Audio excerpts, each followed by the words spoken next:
You know, it's probably better that I do the smaller Zoids like this in a video like this moving forward, because they're pretty quick and easy to smash together, so a compilation of thoughts on them is actually better for, this sort of format, I think. So today, as promised, I will be doing the kits hinted at the end of the Shield Liger as one video. And first up are the Mulgas. These small Zoids are one of the most iconic of the older lines in my opinion, and the Kodo kits are really good in terms of quality and building, but I highly recommend gluing the insides of the wheels to keep the outer and inner plates together, otherwise they're prone to exploding when you try to fit them to the Zoid, as you'll see here.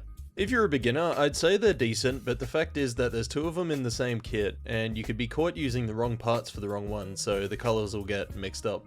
A little bit of attention is required when you're assembling, which also applies to the other double Mulga kit. And as for the finishings, as always, a panel line with non-oil will go a long way, and any extra colouring is up to you. Though I do recommend adding silver on the dots and bolts and little pieces here and there as a simple and effective addition.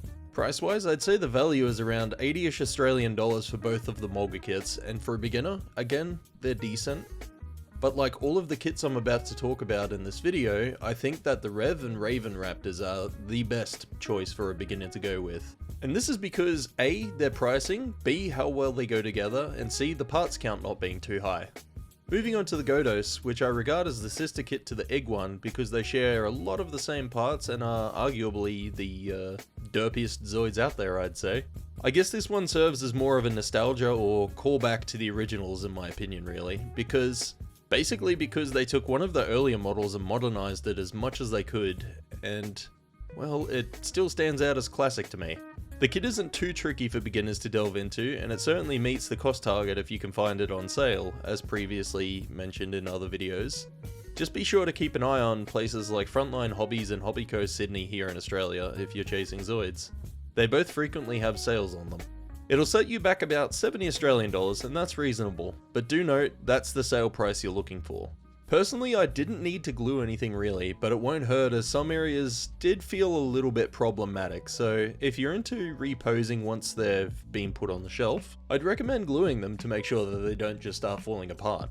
Up next was the Terrace Bomber, which contains a couple of the sprues used in both the Iguan and the Godos, and I have to say that's a smart move by Kodo to pump out more of these smaller kits by requiring less tooling. And thankfully it's unique enough to not draw too much attention to the fact that it shares these parts. By default, there's not a heap you need to do to make these details pop, with the colour palette being quite attractive without any extra touches. And building wise, it's straightforward enough, but just note I 100% encourage you glue the missiles on the holders on both of the guns, because they're not going to stay there. One of the cooler parts about being a flying Zoid is you can pick up one of the Neo flying bases to pair it with, or even some of the Megami device girls. They tend to come with stands that, I don't know, maybe you have one laying around or something from one of those kits, and I think they fit as well. Price wise, you can expect to pay around 80 Australian dollars and be happy with the contents I feel, so shop around and don't overpay.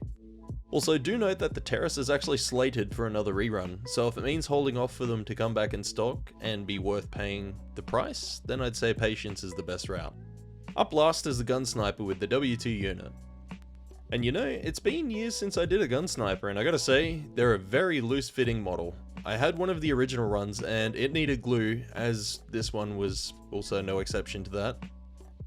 I'll say it now, get your glue ready because you will bloody need it. There's loose parts on the legs, chest, neck and guns that you will be kicking yourself if you didn't do something about it earlier. And as shown, I tried to build it without using any glue, and even taking care and putting it together nice and slow can cause those areas to just simply detonate, meaning you have to go back and fix them anyway. Don't skip the glue. But we can't be too harsh on it because keep in mind that at this point the Gun Sniper's tooling is pretty old, having come out in 2009. So cut it and the Shield Liger, who suffers from the same looseness, some slack. It's actually a really bang for your buck model given what it comes with, and for the price of about $100, I'd say you've copped a good deal, with one of the biggest features being how interchangeable all of its armaments are. This means that you can basically organize it in a way that you want straight out of the box with all of the pieces that it comes with, and I like that. One final note, if you can't find the Gun Sniper in stock, wait it out. Kodo has announced another rerun of them just like the Terrace, so keep an eye out for pre-orders or wait for deals. And that's about it for this quick little multi-kit event. Most of the parts for the large in-progress Panzer project that I have arrived.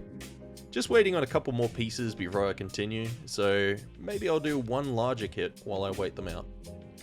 Heck, if you've made it this far, first person to pick one of the two will choose for me. Hayate Lega from Supernova or the Genosaurer, which I made one of those since they were new. Until the next one, take it easy.